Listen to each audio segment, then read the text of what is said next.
नमस्कार साथियों, मेरा नाम है आर.के. सिंह। संस्कृति आईएएस के प्लेसेस इन न्यूज सीरीज में आप सभी का स्वागत है। जैसा कि आप सभी जानते हैं कि हम अपने इस सीरीज में चर्चा में रहने वाले स्थानों के बारे में उन पर मैप के माध्यम से चर्चा करते हैं। तो इसी क्रम में आज हम जिस प्लेस की चर्चा करने वाले हैं वो प्लेस है फिलीपींस। हम ऐसा क्यों कह रहे हैं? क्योंकि हाल ही में देखें तो फिलीपींस के जो राष्ट्रपति हैं वो भारतीय प्रधानमंत्री के न्योते पर भारत आए हुए हैं, और इस कारण से देखें तो भारत और फिलीपींस की जो सामरिक साझेदारी है, जो रक्षा क्षेत्र है, व्यापार क्षेत्र है, जो समुद्री सहयोग है, वो खास तौर पे चर्चा का विषय बने हुए हैं। और इसी के संदर्भ में आज के एपिसोड में हम डिटेल से बात करेंगे कि आखिर दोनों देशों के जो राष्ट्र प्रमुख हैं उनके बीच में किन अहम मुद्दों पर बातें हुई हैं, क्या स्टेटमेंट जारी किए गए हैं। इसके अलावा हम डिटेल से फिलीपींस के बारे में देखेंगे कि आखिर फिलीपींस है कहाँ, फिलीपींस आखिर उसकी अवस्थिति क्या है, और उससे जुड़े हुए जो भी महत्वपूर्ण ज्योग्राफिकल लोकेशन होंगे उन पर भी हम प्रकाश डालेंगे मैप के माध्यम से। तो चलिए स्टार्ट करते हैं। सबसे पहले हम बात करेंगे कि आखिर चर्चा में फिलीपींस क्यों है। तो चर्चा में होने के पीछे जो मूल कारण है आपके सामने है कि जो फिलीपींस के राष्ट्रपति हैं वो भारत आए हुए हैं, और इसी कारण से चर्चा में भी वो बने हुए हैं। फिलीपींस के जो राष्ट्रपति हैं, कह सकते हैं कि जो मार्कोस जूनियर हैं, वो भारत के 5 दिवसीय राजकीय दौरे पे हैं। उन्होंने मंगलवार को भारतीय पीएम माननीय नरेंद्र मोदी से हैदराबाद जो हाउस है वहां पर बाकायदा मुलाकात की।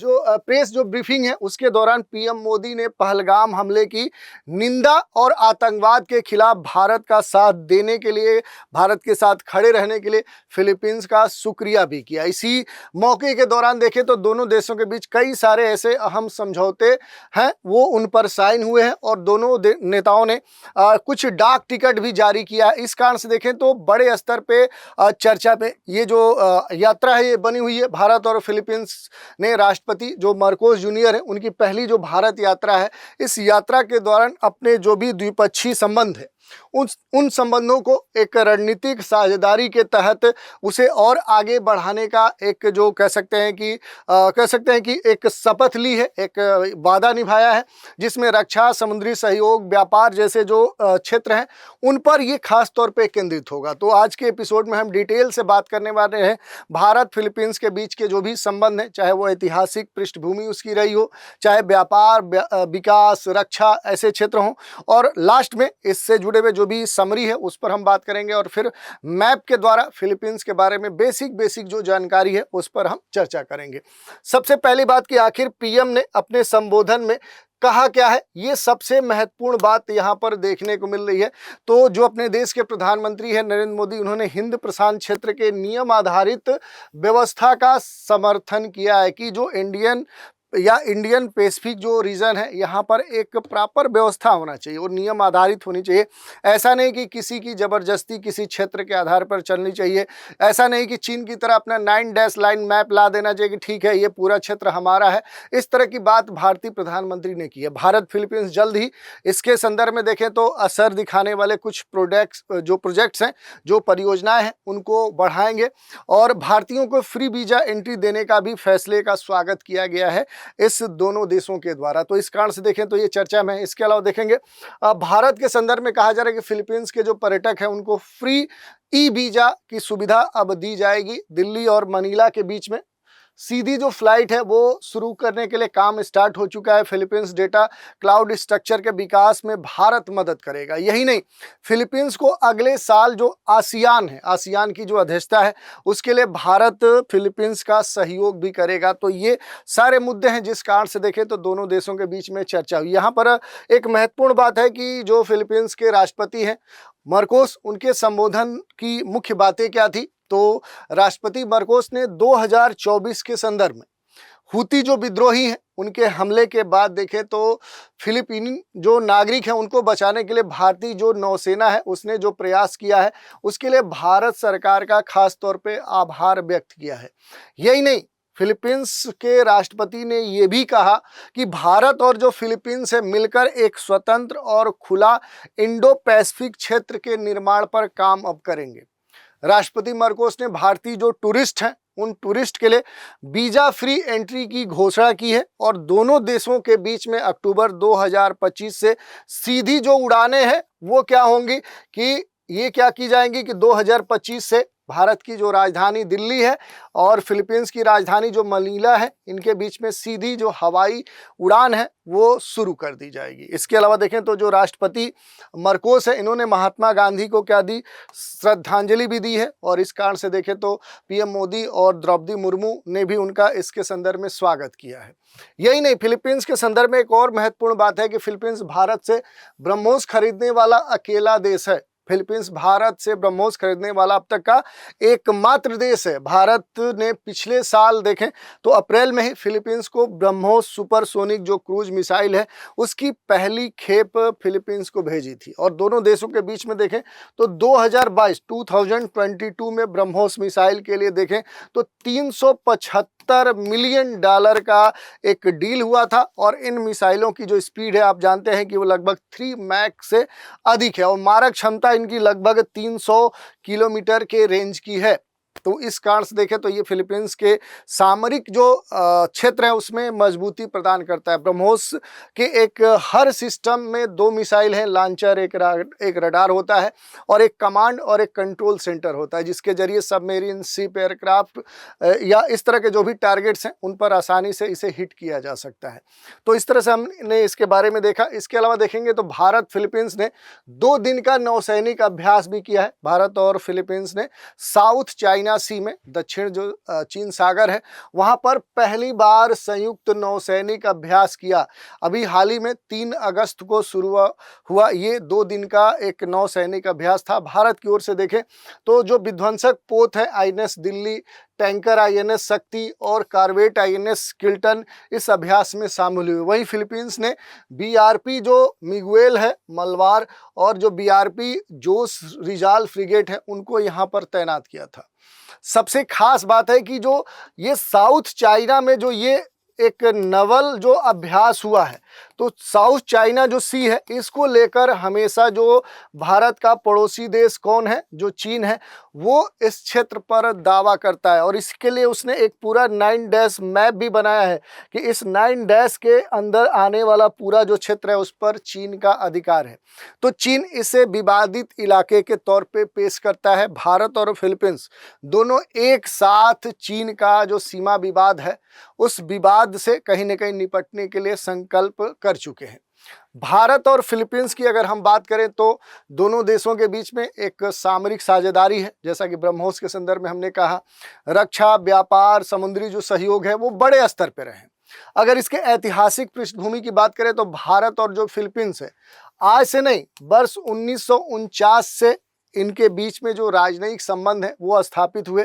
पिछले कई दशकों में देखेंगे तो इनकी सहभागिता लगातार विकसित हुई है। जो साझा लोकतांत्रिक जो मूल्य हैं, जो उपनिवेशवाद है, उसके विरोधी जो विरासत है और जो भू राजनीतिक हित हैं, उनसे बढ़ती हुई अभिसरण से प्रभावित है। भारत का लुक ईस्ट पॉलिसी आप सभी जानते होंगे और अब वो एक्ट ईस्ट पॉलिसी में बदल चुकी है। तो ये जो नीति है खासतौर पे भारत की, ये दक्षिण पूर्व एशियाई जो देश हैं उन देशों के साथ भारत के जो संबंध हैं उनको और गहरा बनाना है, जिसमें फिलीपींस एक महत्वपूर्ण देश है। फिलीपींस की जो केंद्रीय भूमिका है वो भारत के संदर्भ में काफ़ी महत्वपूर्ण हो जाती है। यही नहीं, व्यापार के संदर्भ में अगर हम देखेंगे तो जो व्यापारिक क्षेत्र है उसमें भारत और फिलीपींस ने वर्ष 1979 में एक व्यापार समझौता हस्ताक्षर किया था। लेकिन द्विपक्षीय जो व्यापार है इसमें बाद में 90 के दशक में धीरे धीरे वृद्धि देखने को नहीं मिली और भारत की जो पूर्व की ओर देखो नीति 2009 के आसपास देखें तो बड़े स्तर पे फिर से जो संबंध है वो विकसित होने लगे। द्विपक्षीय जो व्यापार है ये 2022-23 में पहली बार 3 बिलियन अमेरिकी डॉलर के आसपास पहुंचा। उसके बाद देखेंगे तो 2023-24 में दोनों देशों के बीच में जो आर्थिक व्यापार है वो और बढ़ा और ये लगभग 3.53 बिलियन अमेरिकी डॉलर के पास पहुंच गया, जिसमें भारत का जो व्यापार है वो व्यापार अधिशेष एक तरह से है। और प्रमुख जो भारतीय निर्यात हैं उसमें इंजीनियरिंग जो प्रोडक्ट्स हैं, जो वस्तुएं हैं, फार्मास्यूटिकल और रसायन, ऑटोमेटिक जो पार्ट्स हैं, चावल, ये सारी चीज़ें शामिल हैं। जबकि फिलीपींस से प्रमुख जो आयात हैं उनमें अर्धचालक जो सेमीकंडक्टर हैं, विद्युत जो मशीनरी है, अयस्क है, और खाद्य उद्योग से जुड़े हुए जो भी वस्तुएं हैं वो इसमें शामिल है। आसियान को भारतीय जो फार्मा निर्यात है उसमें फिलीपींस की जो हिस्सेदारी है वो लगभग 20% है। तो आसियान के देशों को जो भी भारत के द्वारा फार्मास्यूटिकल सेक्टर से जो भी निर्यात किए जाते हैं उसमें सबसे बड़ा जो पार्ट है वो फिलीपींस का है। और इसी को ध्यान में रखते हुए दोनों देशों के बीच में जो विकास है वो तेजी से बढ़ा है। भारतीय जो तकनीक है, जो आर्थिक सहयोग है, उस कार्यक्रम के तहत फिलीपींस को कई क्षमता निर्माण और जो प्रशिक्षण कार्यक्रम है उनकी पेशकश कर चुका है। दोनों देश आपदा राहत, मानवीय सहायता, अब तक डिजिटल जो अवसंरचना जैसे जो क्षेत्र हैं उसमें एक दूसरे का सहयोग कर रहे हैं। तथा भारत के संदर्भ में देखें तो भारत ने फिलीपींस की जो सॉवरेन डेटा क्लाउड जो पायलट परियोजना है उसको भी समर्थन, उसको भी एक तरह से सपोर्ट देने की जो पेशकश है वो कर दी है। तो इस कारण से देखें तो ये मसला काफ़ी अब आगे बढ़ता हुआ दिख रहा है। इसके अलावा अगर देखेंगे तो रक्षा जो समुद्री सहयोग है ये बड़ा एक अहम मसला है। हाल के वर्षों में देखें तो रक्षा सहयोग के संदर्भ में भारत और फिलीपींस के संबंध पहले से काफ़ी मजबूत हुए हैं।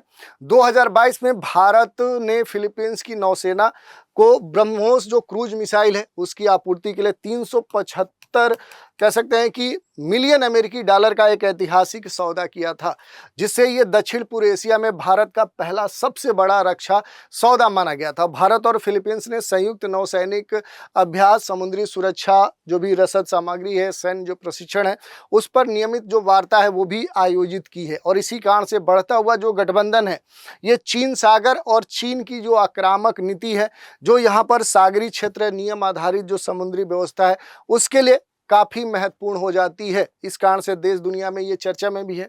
तो इस तरह से हमने पूरा डिटेल में देखा। इसके अलावा अगर आप देखेंगे कि पूरी जो यात्रा हुई है फिलीपींस के राष्ट्रपति की, अगर उस पर हम थोड़ा सा मुख्य मुख्य बिंदुओं की बात करें तो देखिए, रणनीतिक जो साझेदारी है उसको औपचारिक रूप दिया गया है। समुद्री सुरक्षा और रक्षा पे खास तौर पे वार्ता हुआ है। ब्रह्मोस के संदर्भ में विस्तार और संयुक्त जो बातें हैं उन पर चर्चा हुई है। भारत प्रशांत जो क्षेत्र है वहाँ पर क्षेत्रीय सहयोग देने की बात दोनों देशों के राष्ट्र प्रमुखों ने की है। व्यापार और आर्थिक जो प्रतिबद्धताएं उस पर भी दोनों देश सहमत हुए हैं। लोगों के जुड़ाव को और आगे बढ़ाने की बात कही गई है। और फिलीपींस के जो राष्ट्रपति मार्कोस हैं उन्होंने क्षेत्रीय स्तर पे, खासतौर पे इंडो पैसिफिक रीजन में क्षेत्रीय शांति, स्थिरता और समृद्धि लाने का कहीं ना कहीं यहाँ पर एक तरह से देखें तो कल्पना की है, सहयोग की भी बात की है। तो इस तरह से देखें तो यात्रा में महत्वपूर्ण जो बातें अभी तक देखने को मिली, ये पूरी जो यात्रा हुई यहाँ पर जो भी रणनीतिक साझेदारी है उसको औपचारिक रूप दिया गया। कहने का मीनिंग क्या है कि भारत और फिलीपींस ने अपने संबंधों को औपचारिक रूप देते हुए एक रणनीतिक जो साझेदारी है उस स्तर तक बढ़ाने का, एक रणनीतिक जो क्षेत्र है उस क्षेत्र में दीर्घकालिक सहयोग देने का संकेत दिया है। और यही नहीं, समुद्री जो सुरक्षा है, जो रक्षा वार्ता है, दोनों पक्ष के जो मंत्री कह सकते हैं कि स्तरीय जो वार्ता हुई उसमें संस्थागत बनाने और रक्षा सहयोग को और बढ़ाने पर सहमत हुए हैं। और ब्रह्मोस को विस्तार देने की बात कही गई है। संयुक्त उत्पादन की भी बात कही गई है कि जो फिलीपींस है इसने ब्रह्मोस मिसाइल के सौदे को और विस्तार करने का एक तरह से निर्णय लिया है। और संयुक्त जो उत्पादन है, सह विकास है, यानी दोनों देश मिलकर इसका उत्पादन करें, इस पर और डेवलपमेंट करें, इसकी संभावना तलाशने पर भी दोनों देश सहमत हुए हैं। इसके अलावा देखेंगे तो कई सारे मुद्दे हैं जिन पर हम बात कर सकते हैं, जैसे भारत प्रशांत क्षेत्र में जो क्षेत्रीय सहयोग है इसके संदर्भ में अगर हम देखें तो खास तौर पे दोनों देशों के बीच में, जैसे भारत ने आसियान की जो एक केंद्रीयता है उसके लिए अपना समर्थन हमेशा दोहराया है। और फिलीपींस की क्षेत्रीय जो स्थिति है उस क्षेत्रीय स्थिति, उस सामरिक स्थिति के अनुसार दक्षिणी चीन सागर में देखें तो 2016 के मध्यस्थ जो न्यायाधिकरण फैसले हैं उसको हमेशा बरकरार रखा है, ताकि चीन का जो एक अतिक्रमण है, एक जो दबाव की नीति है, उसे काउंटर किया जा सके और इससे फिलीपींस को लाभ मिल सके। यही नहीं, व्यापार और आर्थिक जो प्रतिबद्धताएं हैं वो भी दोनों देशों ने दोहराई है। दोनों देशों ने 2030 तक जो भी दोनों देशों के बीच में बायलैटरल रिलेशन है, जो ट्रेड है, उसको दोगुना करने का प्रयास करने की बात कही गई है। खासतौर पे फार्मास्यूटिकल और डिजिटल भुगतान और हरित ऊर्जा जैसे क्षेत्रों पर दोनों देशों के बीच में ज्ञापन समझौते पर हस्ताक्षर हुआ। लोगों से लोगों के जुड़ाव की बात करें तो भारत ने फिलीपींस पेशेवरों के लिए अतिरिक्त जो ITC छात्रवृत्ति है, नए जो युवा हैं उनके लिए विभिन्न कार्यक्रमों की घोषणा की है। और इसी के सदन में राष्ट्रपति जो मार्कोस हैं उन्होंने क्षेत्रीय जो शांति है, स्थिरता है, जो समृद्धि है वो सुनिश्चित करने के लिए भारत को एक अपरिहार्य अपना साझेदार बताया। जबकि प्रधानमंत्री मोदी ने भारत रक्षा क्षमताओं में फिलीपींस के विश्वास और मुक्त हिंद जो प्रशांत है उसके प्रति जो प्रतिबद्धता है उसकी खास तौर पे फिलीपींस की सराहना की है। तो इस तरह से देखें तो ये पूरा जो दौरा हुआ है फिलीपींस के राष्ट्रपति का, उससे जुड़े हुए जितने भी अहम पहलू थे उन पर हमने डिटेल से बात की। अब इसके अलावा थोड़ा सा हम बात करेंगे कि जिस देश की हम चर्चा कर रहे हैं फिलीपींस की, आखिर वो फिलीपींस है कहाँ पर। देखिए यहाँ पर ये मैप हम ले रहे हैं और यहाँ पर ये एशिया का मैप है। आप देख सकते हैं ग्रीन वाला जो पूरा इमेज जो दिख रहा है ये पूरा एशिया का मैप है। इसका मतलब फिलीपींस कहाँ पर है, वो एशिया में ही है। दूसरी बात देखें तो ये फिलीपींस को दिखाया गया कि फिलीपींस आखिर है कहाँ पर। और फिलीपींस क्या है कि कई सारे द्वीपों से मिलकर बना हुआ एक देश है प्रशांत महासागर के पश्चिम किनारे पर। इधर देखिए ये पूरा पैसिफिक ओशियन है। ये कौन सा है, ये प्रशांत महासागर है। ये आपको ध्यान देने वाली बात है कि प्रशांत महासागर की बात करें तो इस महासागर के अगर आप पश्चिम में जाएंगे, पश्चिम में और ख़ास तौर पे साउथ ईस्ट एशिया में जाएंगे, ये कौन सा क्षेत्र है, तो ये साउथ ईस्ट एशिया है। साउथ ईस्ट एशिया, इस क्षेत्र में आएंगे तो आपको कौन सा देश देखने को मिलेगा, तो यहीं पर आपको फिलीपींस देश देखने को मिलेगा। और ये क्या है कि रिंग ऑफ जो फायर है, आप सभी जानते होंगे जो अग्नि वलय है उसी पर ये स्थित है। ये भी आपको ध्यान देने वाली बात है कि ये जो देश है ये रिंग ऑफ जो फायर है उसी पर ये अवस्थित है। जो अग्नि वलय है जिसे हम अग्नि वलय कहते हैं उसी पर अवस्थित ये फिलीपींस है। दुनिया का दूसरा सबसे बड़ा द्वीप समूह है। इसमें देखेंगे तो बहुत सारे द्वीप आपको देखने को मिलेंगे।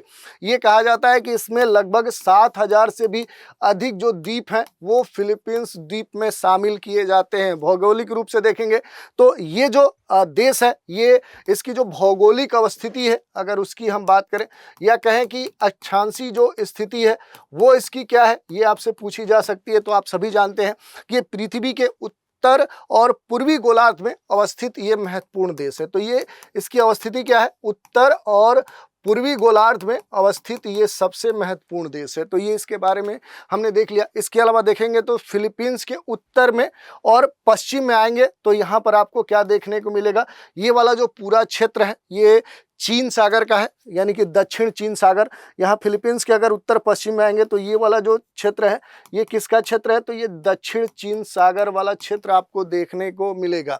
इसके अलावा अगर आप देखेंगे तो यहाँ पर इसके पूरब में आएंगे तो फिलीपींस सागर है। इसके थोड़ा सा बड़े मैप पे हम आने का प्रयास करते हैं। ये देखिए इसका ये बड़ा मैप है, ये जो फिलीपींस है इसका बड़ा मैप है। ऊपर की तरफ आप देखेंगे तो इधर अगर आप देखेंगे तो आपको साउथ चाइना जो सी है वो आपको देखने को मिलेगा। और यहीं पर इसके अगर पूरब में आएंगे तो इधर आएंगे तो आपको इसके पूरब में क्या है कि जो फिलीपीन सागर है वो आपको देखने को मिलेगा। तो एक तरह से इसके पूरब में कौन सा जलीय स्थिति है, तो फिलीपीन सागर आपको देखने को मिलेगा। दक्षिण में आएंगे तो यहाँ पर कई सारे सागर आपको देखने को मिलेंगे। देखिए यहाँ पर सेलेबस जो सी है, सेलेबस जो सागर है वो आपको देखने को मिलेगा। इसके अलावा यहीं पर सुलू सी देखने को मिलेगा। तो ये जो अवस्थितियाँ हैं ये अक्सर आपसे पूछी जाती हैं एग्जामों में कि आखिर यहीं पर मोरा जो गल्फ है वो आपको देखने को मिलेगा। तो ये बेसिक यहाँ पर जो महत्वपूर्ण जलीय स्थिति है उसके बारे में यहाँ पर दिया गया। इसके अलावा आप देखेंगे तो यहाँ पर कई सारे जो आइलैंड है जो महत्वपूर्ण रूप से चर्चा में रहते हैं तो उनको भी आप देख सकते हैं। जो देश यहाँ जिनकी सीमाएं इससे जो समुद्री सीमा है वो ये साझा करती है तो उनके बारे में भी देख सकते हैं। फिलीपींस की जो समुद्री सीमा है कई सारे देशों से उसकी साझा करते हुए आप देख सकते हैं। यहाँ पर जैसे इंडोनेशिया है, चीन है, जापान है, पलाऊ है, मलेशिया है, वियतनाम है, ताइवान है। तो इन सब से क्या करता है कि ये अपनी सीमा साझा करता है। इसके अलावा समुद्री जो सीमाएं हैं वो पश्चिम में क्या है कि जो वियतनाम है उससे ये क्या है, और उत्तर में देखेंगे तो ताइवान आपको देखने को मिलेगा। पूर्व में जो पलाऊ है वो देखने को मिलेगा। दक्षिण में मलेशिया और इंडोनेशिया के जो क्षेत्र हैं वो आपको देखने को मिल सकते हैं। तो यहाँ के बारे में बेसिक ये जानकारी हो गई। इसके अलावा अगर आप देखेंगे तो पूरा जो फिलीपींस है, इस पूरे फिलीपींस के अगर भौगोलिक वर्गीकरण की बात करें तो इस पूरे फिलीपींस को 3 क्षेत्रों में विभाजित किया जाता है। आप देखिए लूजोन एक तरह से देखेंगे तो ये जो बड़ा आइलैंड है ये कौन सा है, ये लुजोन आइलैंड है। इसको हम पहला इसका भौगोलिक क्षेत्र मानते हैं। दूसरा जो क्षेत्र है वो विसाय है, जो मध्य वाला जो पूरा क्षेत्र है, ये जो मध्य वाला पूरा क्षेत्र है इसे हम क्या बोल सकते हैं, ये विसाय क्षेत्र बोला जाता है। और सबसे नीचे एक बड़ा जो आइलैंड है वो मिंडनाओ है। तो तीसरा जो हो गया वो कौन सा हो गया, वो मिंडनाओ क्षेत्र हो गया। तो इस तरह से 3 क्षेत्रों में हम पूरे मनीला को डिवाइड करते हैं। अब एक एक करके थोड़ा थोड़ा इनके बारे में हम बेसिक जानकारी देख लेंगे। तो देखिए, पहला जो क्षेत्र है वो लुजोन है, फिलीपींस का सबसे बड़ा आबादी वाला क्षेत्र है। जो यहाँ पर हम जिस लुजोन आइलैंड की बात करें, ये क्या है कि सबसे अधिक आबादी वाला ये क्या है, ये क्षेत्र है। यानी पॉपुलेशन इस पूरे देश में लुजोन आइलैंड में सबसे अधिक है। देश के उत्तरी भाग में ये देखिए, ये फिलीपींस का पूरा मैप है, इसमें जो विभिन्न आइलैंड है उनमें सबसे एक तरह से नादर्न पार्ट में बड़ा अवस्थित ये क्या है, एक आइलैंड है। लुजोन का भी अगर आप देखेंगे, ये जो उत्तर वाला जो पार्ट है ये अपेक्षाकृत क्या है कि उबड़ खाबड़ जो स्थलाकृति है। तो यहाँ की जो स्थलाकृति है वो प्लेन नहीं है, बल्कि क्या है, ये उबड़ खाबड़ के तौर पे यहाँ पर मौजूद है। जिसमें देखें तो कई सारे जो पर्वत हैं, जैसे कार्डिलेरा जो सेंट्रल है वो यहीं पर आपको देखने को मिलेगा। तो यहाँ पर जो एक महत्वपूर्ण पर्वतीय क्षेत्र है वो कार्डिलेरा कह सकते हैं, जो सेंट्रल है वो आपको देखने को मिल सकता है। जैसे कार्डिलेरा कहने का मतलब कि एक पर्वत श्रृंखला है, कई सारे छोटे बड़े पर्वतों का एक मिक्स रूप है। दूसरी बात कि दूसरी जो सबसे बड़ी चोटी है इस देश की, माउंट पुलाग, इसी पर्वतीय क्षेत्र में आपको देखने को मिलेगी। तो माउंट जो पुलाग है वो यहाँ की दूसरी मनीला की जो फिलीपींस है यहाँ की दूसरी सबसे ऊंची चोटी है। ये कौन सी है, ये सेकेंड कह सकते हैं कि हाईएस्ट पीक है कहाँ की, तो ये मनीला की। जिसमें देखें तो यहाँ पर कई सारे जो सियरा माद्रे पर्वत श्रृंखला है वो लुजोन के पूर्वी क्षेत्र में आपको देखने को मिलेगा। यहाँ पर सियरा जो माद्रे है ये पर्वतीय क्षेत्र आपको देखने को मिलेगा, सियरा माद्रे, ये इसके पूर्वी क्षेत्र में ये जो पर्वत है ये आपको इसकी अवस्थिति इधर आपको देखने को मिलेगी। इसके अलावा देखेंगे तो लुजोन जो यहाँ पर आइलैंड है इसके मध्य क्षेत्र में जो सेंट्रल प्लेन्स है, मध्य वाला पूरा जो भाग है वो एक तरह से मैदानी क्षेत्र है। और यहाँ की जो कृषि, यहाँ की जो कह सकते हैं प्लेन होने के कारण यहाँ की जो मृदा है वो उपजाऊ है, और इस कारण से देखें तो यहाँ पर कृषि योग्य ये भूमि उपलब्ध होती है। कई सारी जो नदियाँ हैं वो यहाँ से प्रवाहित होती हैं, जिस कारण से देखें तो यहाँ पर कृषि बड़े स्तर पे देखने को मिलता है। यहाँ पर सबसे जो महत्वपूर्ण नदी आपको देखने को मिलेगी वो कागायन नदी देखने को मिलेगी। यहाँ पर अगर बात करेंगे तो जो कागायन नदी है वो यहाँ की सबसे महत्वपूर्ण नदी मानी जाती है। इसके अलावा अगर हम देखेंगे तो जो मध्यवर्ती ये वाला जो पूरा क्षेत्र है ये खास तौर पर चर्चा में जो विसाय क्षेत्र है, कई द्वीपों से मिलकर बना है। आप देखिए छोटे बड़े यहाँ पर इतने द्वीप हैं जिनको गिना नहीं जा सकता। जैसा पहले हमने बताया था कि 7,000 से भी अधिक इस आइलैंड वाले देश में द्वीप देखने को मिलते हैं। और मध्य वाला जो क्षेत्र है ये पूरी तरह से आप देखेंगे तो पहाड़ी इलाके या तटीय जो तराई क्षेत्र है, लुढ़कती हुई जो पहाड़ियाँ हैं वो यहाँ पर आपको देखने को मिल सकती है। इनका पूरा मिश्रण देखने को मिल सकता है। और यहाँ पर आएंगे तो केंद्रीय जो पर्वत श्रृंखला है उसका विस्तार आपको देखने को मिलेगा। उपजाऊ मैदान यहाँ पर बड़े स्तर पे आपको देखने को नहीं मिलेंगे। और देश की जो घनी आबादी वाला जो द्वीप है यहाँ पर एक छोटे छोटे जो जैसे सेबू जो आइलैंड है ये काफ़ी घनी आबादी वाला द्वीप माना जाता है जो मनीला का है। इसके अलावा यहाँ से और भी कई सारे जो छोटे बड़े द्वीप हैं जहाँ पर अभी भी मानव बस्तियाँ बसी हुई हैं। इसके अलावा जो तीसरा आइलैंड है वो मिंडनाओ आइलैंड है। ये सबसे साउथ में बड़ा जो आइलैंड है वो मिंडनाओ है। देश के दक्षिणी क्षेत्र में ये बड़ा ही महत्वपूर्ण केंद्र है। और यहाँ पर देखेंगे तो जो महत्वपूर्ण एक दो जो पर्वत है जैसे माउंट एपो आपको देखने को मिलेगा। इसके अलावा यहाँ पर जो दिवाता माउंटेन है वो भी आपको देखने को मिलेगा। यहाँ पर आपको ये माउंटेन देखने को मिलेगा। और ये जो पूरा क्षेत्र है यहाँ पर बहुत छोटे छोटे जो पठारी क्षेत्र हैं, घाटियाँ क्षेत्र है, उपजाऊ घाटियाँ हैं, विविध प्रकार के जो लैंडस्केप है वो आपको देखने को मिल सकते हैं। और इस देश की सबसे ऊंची जो चोटी है वो कौन सी है, तो वही माउंट जो एपो है। ये क्या है कि यहाँ की सबसे ऊंची चोटी है। तो ये क्या है कि ये हाईएस्ट पीक है और दूसरी जो चोटी है वो यहाँ पर आपको देखने को मिलेगी, जो माउंट पुलाग है ये यहाँ की सेकेंड हाईएस्ट पीक है। तो इस तरह से दो जो चोटियाँ हैं यहाँ पर आप देख सकते हैं। इसके अलावा अगर एक दो चीज़ और आप देखना चाहें, जैसे ये मनीला का मैप है, यहाँ के अगर जल निकाय की बात करें कि यहाँ पर महत्वपूर्ण रूप से जो वाटर बॉडीज हैं वो कौन से हैं, तो पश्चिमी जो प्रशांत महासागर है उसी का एक जो सीमांत सागर है उस तौर पे देखेंगे तो यहाँ पर जो फिलीपीन सागर है वो आपको देखने को मिलेगा। तो ये क्या है, ये पैसिफिक ओशियन का ही एक तरह से देखेंगे तो विस्तार है, और इसी कारण से इसे मार्जिनल सी भी कहा जाता है, सीमांत सागर कहा जाता है। इसके अलावा अगर आप देखेंगे तो यहाँ पर कई सारे जो झील हैं वो भी यहाँ पर आपको देखने को मिल सकते हैं। इसके अलावा देखेंगे अगर हम रिवर बेसिन की बात करें तो लुजोन देश में कई सारी जो नदियां हैं, छोटी बड़ी जो नदियां हैं वो आपको देखने को मिल सकती है। अगर मैप पे देखेंगे तो ये नदियां इतनी छोटी हैं क्योंकि द्वीपीय पूरा देश है, लेकिन यहाँ की जो सबसे बड़ी जो नदी है उस नदी का नाम कागायन रिवर है। ये यहाँ की सबसे बड़ी नदी बेसिन प्रणाली है। और यहाँ पर अगर इसकी बात करें कि ये जो नदी है ये कहाँ से इसका उद्गम होता है, तो जो कारावलो जो पर्वत है वहीं से इस नदी का उद्गम होता है। कारावलो जो माउंटेन है वहीं से इस नदी का कह सकते हैं कि उत्पत्ति होता है। और राजधानी जो मनीला है, मनीला जो राजधानी है यहीं से होकर क्या है कि ये नदी गुजरती है। तो ये भी ध्यान देने वाली बात है कि ये जो नदी है ये मनीला जो राजधानी है वहीं से होकर गुजरती है। और यहाँ से और भी कई सारी जो नदियाँ हैं, जैसे यहाँ पर मनीला बे एक प्लेस है जो महत्वपूर्ण है, ये आपको जानना होगा।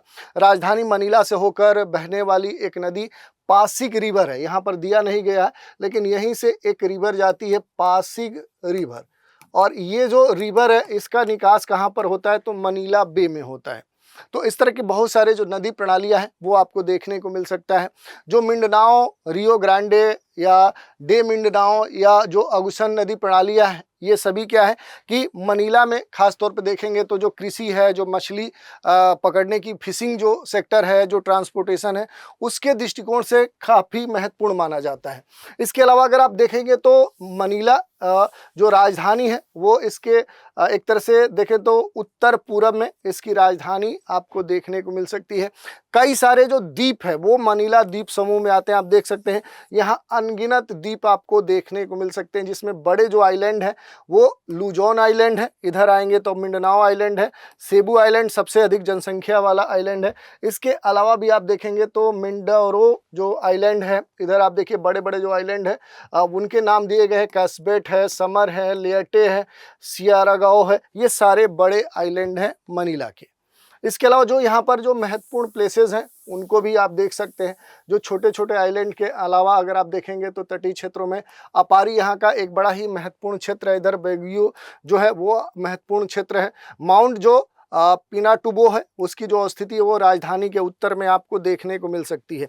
तो इस तरह से पूरा हमने देख लिया कि आखिर जो मनीला है, मनीला से जुड़े हुए जो भी महत्वपूर्ण बातें थी उन पर भी हमने चर्चा कर ली। आज के एपिसोड में हमने बात की कि फिलीपींस के जो राष्ट्रपति हैं उनके भारतीय दौरे के बारे में और इससे जुड़े हुए जो भी अहम पहलू हैं, और फिर हमने बात कर ली फिलीपींस से जुड़े हुए जो भी महत्वपूर्ण लोकेशन थे उन पर मानचित्र के माध्यम से हमने चर्चा की। तो आज के एपिसोड में इतना ही। आप सभी हमारे साथ बने रहें, इसके लिए धन्यवाद।